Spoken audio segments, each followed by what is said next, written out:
ou plutôt la première manifestation d'autorité du Premier ministre. Michel Rocard vient de demander au professeur Léon Schwarzenberg, le ministre de la Santé, de remettre sa démission. Dans l'entourage du Premier ministre, on estime que le ministre de la Santé, qui a multiplié, vous le savez, les initiatives et autres déclarations ces derniers jours, a enfreint le code de déontologie édicté récemment par Michel Rocard. Analyse et commentaires dans quelques instants, après les autres grands titres de l'édition de 20h.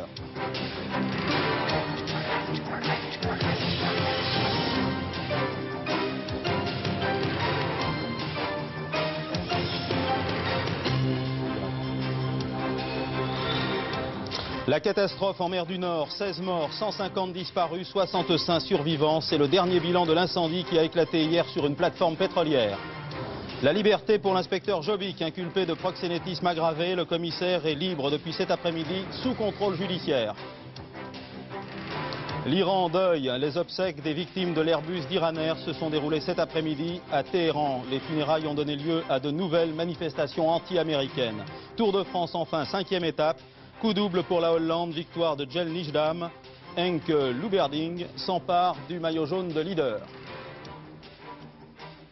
Le climat consensuel qui avait donc marqué les premiers pas du gouvernement Rocard s'est brusquement détérioré, je le disais à l'instant. Nous évoquions dès hier soir les premiers dérapages entre guillemets du gouvernement à travers les initiatives de Pierre Arpaillange et de Léon Schwarzenberg.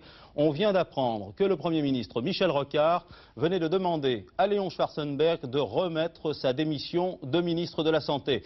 Je vous rappelle que récemment, le ministre avait multiplié les initiatives en préconisant notamment un dépistage systématique du sida pour les femmes enceintes et la distribution de drogue sous certaines conditions à des toxicomanes. 9 jours après son entrée au gouvernement, Léon Schwarzenberg a donc démissionné.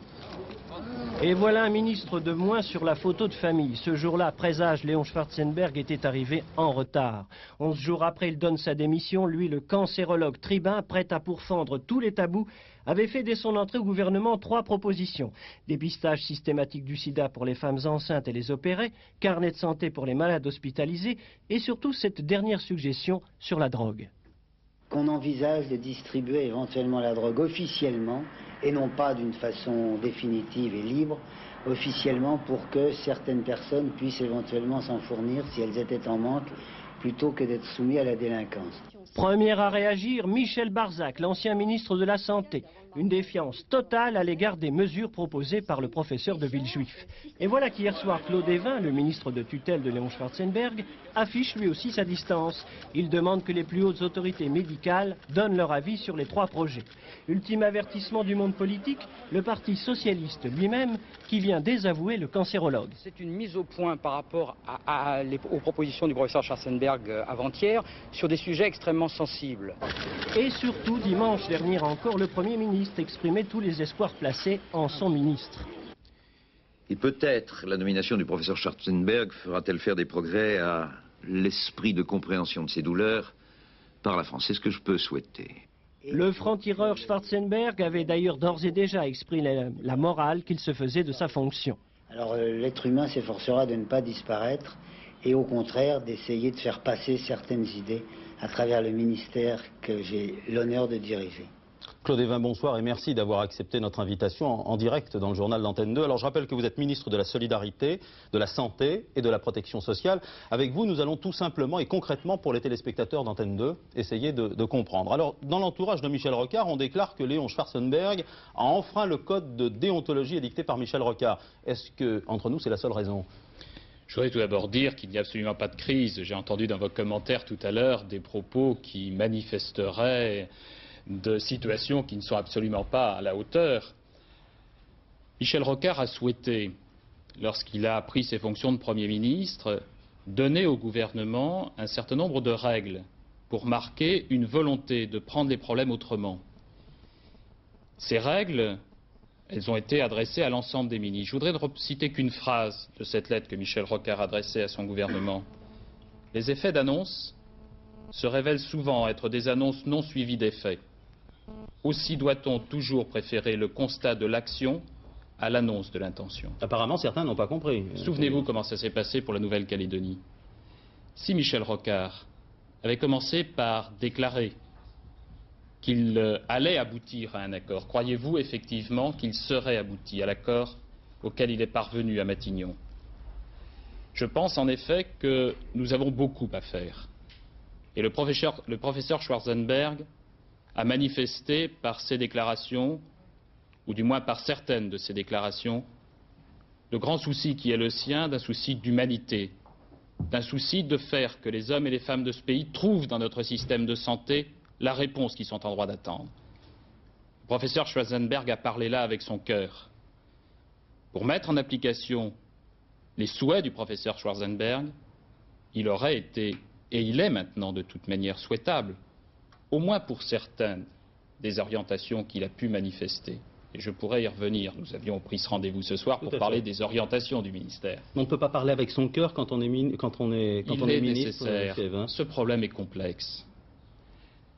Il est nécessaire que nous prenions la tâche, que nous débattions, que nous discutions avec les hommes et les femmes qui assument les responsabilités dans ce pays.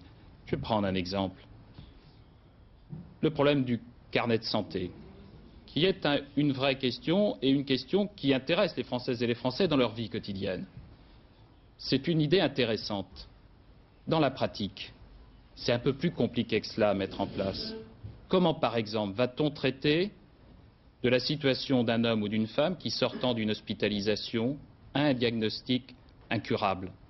Cela nécessite qu'il y ait un rapport entre le médecin et le malade, et en tous les cas, pour prendre concrètement une telle décision, ça nécessite que nous ayons consulté un certain nombre d'autorités, dont le comité d'éthique et le conseil de l'ordre des médecins. Voilà ce qui sera fait. Mais M. Schwarzenberg ne pouvait pas l'ignorer, ça. Le professeur Schwarzenberg, je le répète, a exprimé son souhait. C'est un homme de cœur, c'est un homme de générosité. Il a parlé avec son cœur, avec sa générosité. Non pas que l'ensemble des membres du gouvernement n'ait pas un cœur, une générosité, mais un membre du gouvernement ne doit pas simplement manifester des intentions, il doit mettre en place concrètement, mettre en œuvre concrètement une politique. Donc vous critiquez, si j'ai bien compris, la méthode. Est-ce que tout de même les propos que vous avez cités tout à l'heure de Michel Rocard ne pourraient-ils pas s'adresser aussi à d'autres ministres? Je pense par exemple au garde des Sceaux, M. Arpaillange, qui lui aussi, visiblement, a pris des initiatives personnelles avant même que Matignon ne soit au courant. Est-ce qu'en fait le professeur Schwarzenberg ne paye-t-il pas, lui, peut-être une certaine méthode des ministres dits techniciens? Ce n'est pas comme ça que le problème se pose. En ce qui concerne le garde des Sceaux, le Premier ministre a eu l'occasion hier de faire une mise au point. Et vous savez, il est normal, et cela d'ailleurs n'est pas nouveau, que dans un gouvernement qui se met en place, eh bien, il y ait des petits dérapages. Et pour autant, je le répète, il n'y a pas de crise grave. Non, il est normal que nous ajustions les modes de fonctionnement du gouvernement. J'ai rappelé plutôt, car il s'agissait là de la lettre du Premier ministre. J'ai rappelé les intentions, les souhaits du Premier ministre sur notre manière de gouverner, notre manière d'être à l'écoute des Françaises et des Français.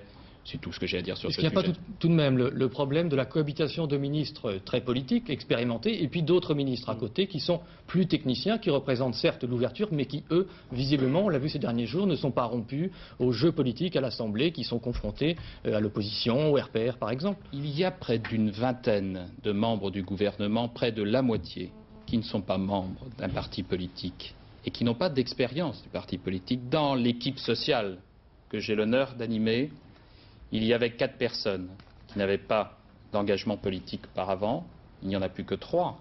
Mais nous verrons dans les mois et la période à venir comment il est possible d'animer une équipe et de faire qu'un gouvernement composé à la fois de responsables élus par le suffrage universel, ce qui est la moitié du gouvernement, et une autre moitié qui représente des hommes et des femmes engagés dans la société, comment ces hommes et ces femmes peuvent travailler ensemble. Et je ne doute pas déjà, au regard de ce que j'ai commencé avec Théo Braun, Michel Gilibert, Hélène Dorlac dans mon secteur, mais aussi d'autres collègues dans leur secteur, que nous pourrons faire de grandes choses ensemble. D'un mot simplement, après la réussite indéniable, tout le monde l'a reconnu, de la Nouvelle-Calédonie, est-ce que tout de même, ça n'est pas un mauvais coup ce soir pour Michel Rocard et l'ouverture dont on a tellement parlé en direction de la société civile? Il n'y a pas de faillite des ministres qui représentent cette société civile? Ne dramatisez pas une situation.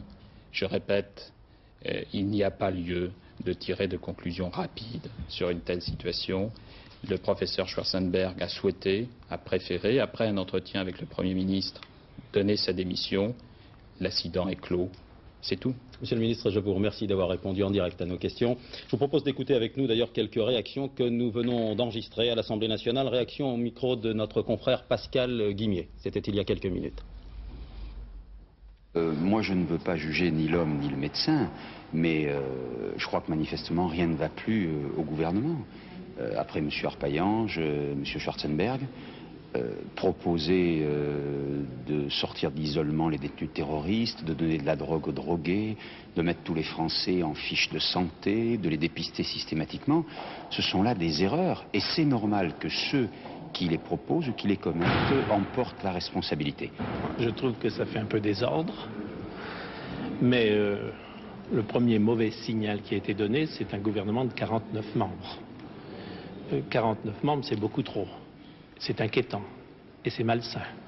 Et je suis surpris, je voudrais savoir pour quelle raison M. Rocard a demandé la démission de M. Schwarzenberg, qui est une sommité scientifique. Il faudrait savoir si on a donné les moyens à M. Schwarzenberg de mener une véritable politique de la santé. Précision de la part du Premier ministre, je crois qu'il y a des règles de cohésion gouvernementale à l'intérieur desquelles agit le Premier ministre, et je pense que chaque membre du gouvernement doit naturellement intégrer ça dans son comportement. Ce sont des règles que M. Schwarzenberg aurait enfreintes. Je sens qu'il s'est trouvé très en difficulté par rapport à une prise de position du Premier ministre. Voilà donc pour les dernières réactions que nous venons d'enregistrer il y a quelques minutes seulement à l'Assemblée nationale. C'est tout ce que l'on pouvait dire ce soir. On attend maintenant bien sûr une réaction du professeur Léon Schwarzenberg, lui qui est sur l'avant-scène de l'actualité depuis quelques jours. L'actualité synonyme malheureusement de catastrophe. Il était 22h30 hier soir quand une explosion suivie d'un incendie a éclaté sur la plateforme pétrolière Piper Alpha à 180 km au nord-est d'Aberdeen, en Écosse. À bord, 232 personnes qui ont dû se jeter à la mer pour échapper aux flammes. Ce soir, le dernier bilan fait état de 16 morts et 150 disparus. 65 personnes seulement ont été sauvées. La police écossaise a affirmé tout à l'heure qu'il n'y avait pratiquement plus d'espoir de retrouver des survivants. Images et premiers témoignages avec Philippe Arroir. 22h30 hier soir, plusieurs explosions se produisent dans la partie habitation de la plateforme qui se coupe en deux. Immédiatement surgit un gigantesque brasier, des flammes de 100 mètres de haut visibles à 90 km de distance. La plupart des victimes dormaient, elles ont été dévorées par les flammes. Les survivants parmi les 232 employés sont ceux qui travaillaient sur l'installation et qui ont eu la présence d'esprit de se jeter à la mer. Tout ce que j'ai vu, ce sont des flammes, nous dit ce rescapé. Alors j'ai sauté sans réfléchir. Un autre ajoute, c'était une question de griller ou de sauter. Tout est allé si vite que le bateau de sauvetage mouillé au bas de la plateforme et toujours prêt à appareiller n'a pas été utilisé. Tout au long de la nuit et de la journée, une flottille de bateaux et d'hélicoptères se sont relayés pour récupérer dans la mer des survivants, mais aussi des cadavres. La plupart des rescapés souffrent de brûlures. Ils ont été soignés dans un navire transformé en hôpital de première urgence avant d'être acheminés à Aberdeen, où les familles attendaient avec angoisse. La plateforme Piper Alpha, appartenant à la compagnie américaine Occidental Petroleum, est située à 180 km au nord-est d'Aberdeen. C'est l'une des plus anciennes de la mer du Nord. Elle a été inaugurée en 1976. C'est aussi l'une des plus productives. Elle avait été inspectée il y a moins d'un mois. Une enquête gouvernementale va tenter de déterminer les causes de cette catastrophe. On remarque que c'est le 3e accident en une semaine qui survient sur une installation pétrolière en mer du Nord. Certains pensent qu'il va falloir revoir tous les problèmes de sécurité dans ces plateformes où les employés accomplissent un travail à très haut risque.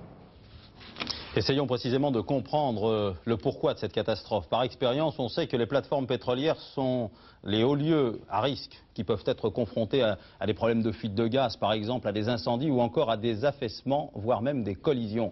Dans le cas de la plateforme Piper Alpha, c'est probablement le gaz qui est à l'origine de la catastrophe. Philippe Dumez. La plateforme Piper Alpha était constituée d'une structure métallique de 34 000 tonnes.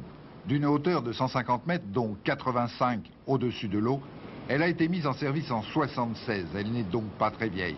En mer du Nord, on en compte un bon millier, chargé comme ici de produire du gaz ou du pétrole. Capables de résister aux tempêtes les plus violentes, elles sont soumises à des normes de sécurité strictes à cause des produits très inflammables qui circulent dans les tuyaux. Toutes ces installations sont équipées de détecteurs pour les fuites, les chocs, les pressions anormales ou la présence de gaz. En cas d'anomalie, des vannes automatiques doivent se fermer même en cas de panne générale. En principe, toutes ces installations sont régulièrement vérifiées et d'ailleurs, il y a 4 ans, une explosion avait été rapidement maîtrisée. Tous les systèmes de sécurité avaient alors parfaitement fonctionné. Que s'est-il donc passé pour qu'une explosion fantastique en arrive à couper en deux ce monstre de fer? On parle d'un mauvais fonctionnement au niveau d'un séparateur, un appareil chargé de séparer les liquides et les gaz. Pour l'instant, les spécialistes sont confrontés à une véritable énigme. Le phénomène a été si brutal et violent que seules les équipes au travail ont pu s'échapper et encore sans pouvoir utiliser les bateaux spéciaux qui équipent toutes les plateformes. Certains parlent aussi de sabotage ou d'attentat, mais pour l'instant, personne ne comprend. Voilà, je vous rappelle brièvement le tout dernier bilan. 16 morts, 150 disparus et 65 seulement rescapés. 15 jours après son incarcération, le commissaire Jobbik a été remis en liberté sous contrôle judiciaire cet après-midi. L'homme qui vient de sortir de prison est inculpé depuis novembre dernier de proxénétisme aggravé. Il s'était vu, souvenez-vous, refuser une première demande de mise en liberté le 27 juin dernier. Policier brillant, major de sa promotion, Yves Jobbik est accusé par une dizaine de prostituées d'avoir reçu de l'argent en échange de sa bienveillance. Reportage Gérard Sebag et Rémi Roche. Il est libre au terme de 2 semaines de détention et d'une journée de procédure express. Audience ce matin à la chambre d'accusation de la Cour d'appel de Versailles sur sa demande de mise en liberté. On attend une décision pour la semaine prochaine, pas avant. Elle sera en fait rendue 2 heures plus tard et le commissaire Yves Jobbik quitte la maison d'arrêt de Bois d'Arcy en milieu d'après-midi. Je voudrais vous dire qu'en tant que citoyen innocent et en tant que policier innocent, je ne souhaite à personne, à aucun citoyen français de vivre ce que j'ai vécu pendant 15 jours d'enfer. Je rends hommage à la sagesse des magistrats de Versailles qui ont déjà à 2 reprises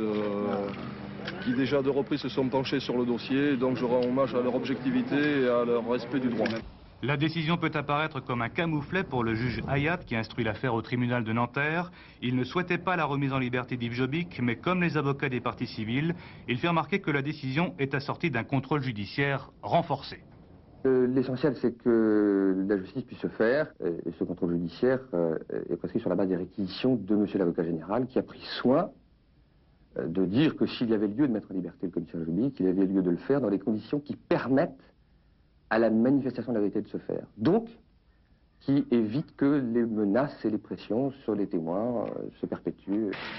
Car à nouveau libre, Yves Jobbik n'en reste pas moins inculpé de proxénétisme aggravé, inculpation signifiée par le juge Hayat en novembre dernier, à la suite des déclarations d'une dizaine de prostituées du quartier Saint-Lazare, accusant le commissaire de les avoir racketées. Des accusations qui font aujourd'hui presque figure de pièces annexes, observe la partie civile, dans un dossier qui, dit-elle, s'est considérablement épaissi depuis la mise en cause d'un magistrat parisien qui contredit certaines déclarations du commissaire Jobbik. À l'étranger, l'Iran en deuil, une foule impressionnante a assisté tout à l'heure aux obsèques des victimes de l'Airbus d'Iraner. Des funérailles se sont déroulées à Téhéran, devant le Parlement iranien. Mais dès ce matin, un premier hommage avait été rendu aux victimes à Bandar Abbas. Patricia Coste, Jérôme Bonny. C'est dans un entrepôt de Bandar Abbas qu'ont été rassemblés les cercueils des victimes, à quelques pas seulement de l'aéroport d'où décolla l'Airbus iranien dimanche matin. Surmontant leur douleur, les familles doivent essayer d'identifier le corps de l'être cher parmi ces cadavres mutilés enveloppés de linceul de plastique. Elles sont venues d'autres villes d'Iran, mais aussi de Dubaï, par le premier vol civil iranien à traverser le golfe Persique depuis la catastrophe. 24 corps ont été enterrés dans la région de Bandar Abbas, 87 autres transportés à Téhéran pour des obsèques nationales. Les cercueils recouverts du drapeau iranien sont alignés dehors dans l'avenue en face de la Chambre des députés. La foule alterne slogans anti-américains et signes de deuil. Et c'est l'affliction qui prédomine. Les poings se frappent la poitrine. Et c'est sur ce bruit sourd, très impressionnant, qui résonne comme un roulement de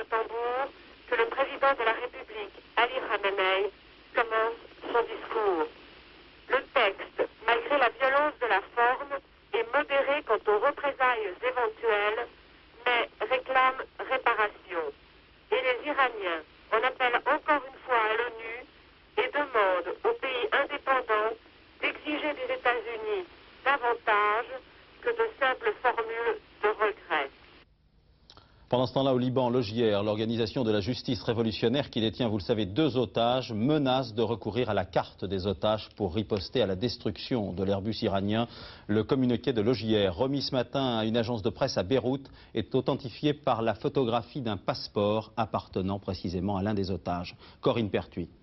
C'est la photocopie du passeport d'Edward Tracy que le djihad islamique a envoyé à une agence de presse occidentale de Beyrouth pour authentifier ses menaces contre 2 otages américains, Edward Tracy et Joseph Sisipio.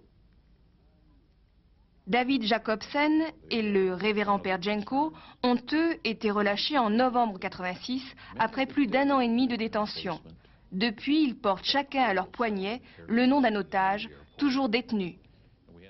Je porte un bracelet différent chaque jour. Et j'ai aussi porté un bracelet avec le nom des otages français de temps en temps. Parce que même si j'ai été libéré, je me sens enchaîné à ceux qui sont toujours là-bas. Pensez-vous que les otages américains courent un véritable danger aujourd'hui du fait de l'Iran ? Les ravisseurs libanais ne sont pas sous le contrôle absolu de l'Iran. Ils sont terriblement influencés par ce pays du fait de la religion et aussi peut-être de l'économie. Mais ils jouissent d'un certain degré d'autonomie. Je ne pense pas qu'il y aura des représailles contre les otages américains du fait de la catastrophe de l'avion d'Iranair. Si ça arrive, ça sera la décision unilatérale d'un petit groupe qui détient les otages. Ça n'aura pas été prévu par les véritables chefs. Nous avons pris un engagement tous, les uns envers les autres. Si je suis relâché avant les autres otages, je ferai tout pour obtenir leur libération. C'est une promesse que j'ai faite et que je tiendrai jusqu'à ce que tous soient libérés. Parmi les 24 otages étrangers détenus au Liban, 9 sont américains. Oui, sachez encore que dimanche prochain à 20h30 sur Antenne 2, la marche du siècle, l'émission de Jean-Marie Cavada sera consacrée aux otages français, anglais et américains. Les ex-otages nous diront notamment comment ils ont recommencé à vivre depuis quelques mois. Les autres télégrammes d'actualité en compagnie de Serge Misseret. Ensuite, nous prendrons quelques temps pour parler d'économie. Peut-être la fin de 19 années de disgrâce pour l'ancien numéro 1 tchécoslovaque Alexandre Dubček, nommé jardinier après le printemps de Prague. Il vient de solliciter un visa pour se rendre en Italie à l'université de Bologne où il devrait être fait docteur honoris causa, si bien sûr son visa est accepté par les autorités de son pays.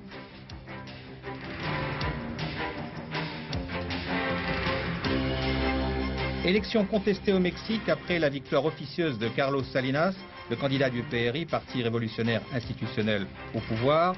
L'opposition dénonce une vague de fraude sans précédent dans tout le pays et envisage même de réclamer l'annulation des élections dont le résultat officiel n'est pas encore proclamé. Sous la pression des Palestiniens pro-syriens du colonel Abou Moussa, appuyé par les troupes de Damas, les combattants du Fatah de Yasser Arafat s'apprêtent à évacuer Borj el-Brajnieh, dernier camp de Beyrouth, qu'ils contrôlent encore après la chute de Shatila il y a une dizaine de jours. Dans ce camp vivent 3000 habitants, défendus par quelques centaines de combattants. Quota laitier en 12 mois, entre 87 et 88, les producteurs français ont dépassé le plafond autorisé par la communauté européenne. 320 000 tonnes de lait en trop égale 668 millions de francs de pénalité, après avoir touché 735 millions de francs de subventions, bénéfice maigre pour les producteurs.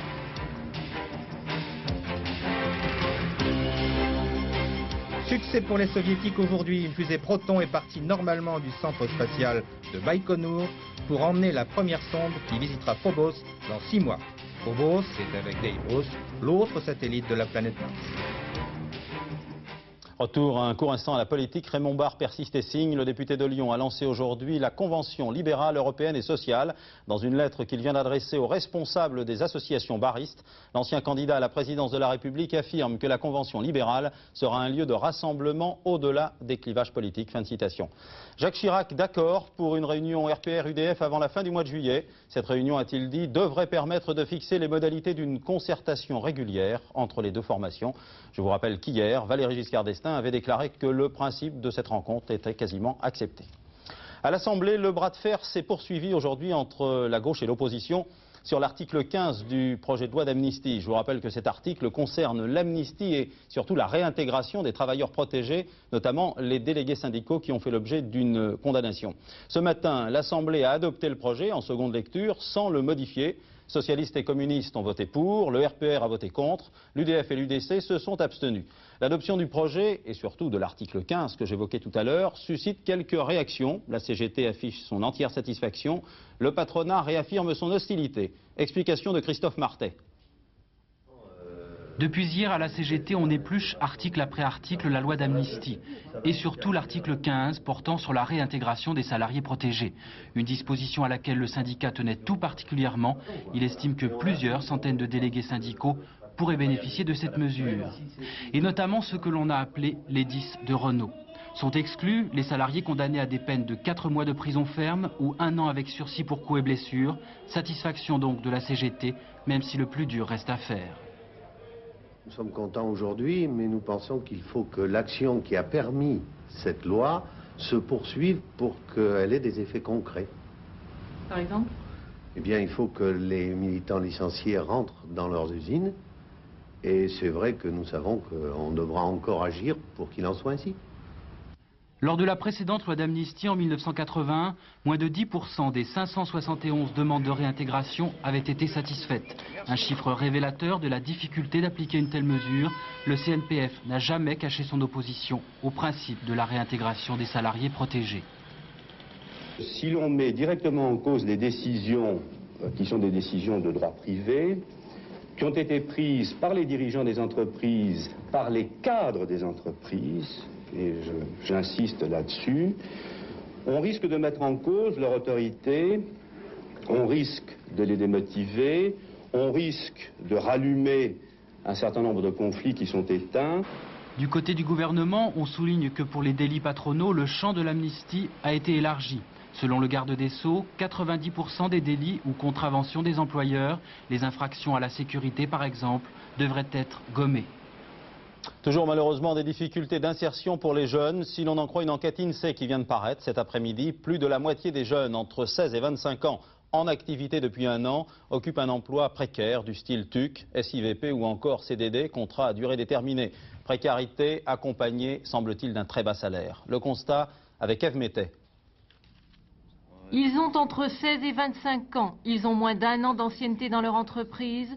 Sur les 1 300 000 jeunes dans ce cas, 330 000 naviguent de TUC en SIVP ou sont en contrat d'apprentissage. 330 000 autres occupent des emplois de type intérim ou contrat à durée déterminée. Au total, plus de la moitié de ces jeunes sont donc en situation instable, avec devant eux, pour la plupart, le chômage. Côté rémunération, les jeunes ne sont pas mieux lotis. Du fait des nombreuses dérogations en matière salariale qui leur sont applicables, le tiers d'entre eux touche moins du SMIC et plus de 60% des stagiaires et apprentis gagnent moins de 1 500 francs par mois, pour un horaire moyen de 30 heures par semaine. Les meilleurs salaires pour les jeunes, à niveau de formation équivalent, on les trouve dans les grandes entreprises, plus que dans les petites, dans l'industrie lourde, plus que dans les services. Mais ce sont ces entreprises qui ont aussi le plus souvent recours aux contrats précaires. Alors, un emploi stable et une bonne rémunération, difficile aujourd'hui, entre 16 et 25 ans, d'avoir les deux, ou même l'un des deux. Le Tour de France à présent, c'était aujourd'hui la 5e étape entre Neuchâtel-en-Bray, en Seine-Maritime, et Liévin, soit 147 km 500, très exactement. Après les sprints des derniers jours, les grands ont enfin montré le bout du nez en tête de la course. On a vu tour à tour Sean Kelly, Charlie Mottet et Jean-François Bernard. Mais les grands triomphateurs aujourd'hui, ce sont les Hollandais. Résumé de l'étape avec Jean Mamère. Le Tour de France a ce matin honoré la mémoire d'un de ses plus célèbres acteurs, Jacques Anquetil. Tous, proches, amis, coureurs, sont venus rendre un hommage sur la tombe du quintuple vainqueur du Tour, enterré dans le petit cimetière de Quincampoix près de Rouen. De souvenirs, le peloton en gardera des mauvais, de la pluie tout d'abord, suivi de sa conséquence directe, la chute massive. De souvenirs de bord de route, le peloton n'a guère le temps d'en chercher, tant cela roulait vite ce matin. Mais le plus mauvais souvenir qu'une partie du peloton va conserver, c'est celui de la cassure, à 30 km de l'arrivée. 15 coureurs, dont Mottet, Kelly et Bernard, faussent compagnie au reste de la troupe. Pour le maillot jaune Van Vliet, bloqué à l'arrière, la belle aventure est terminée.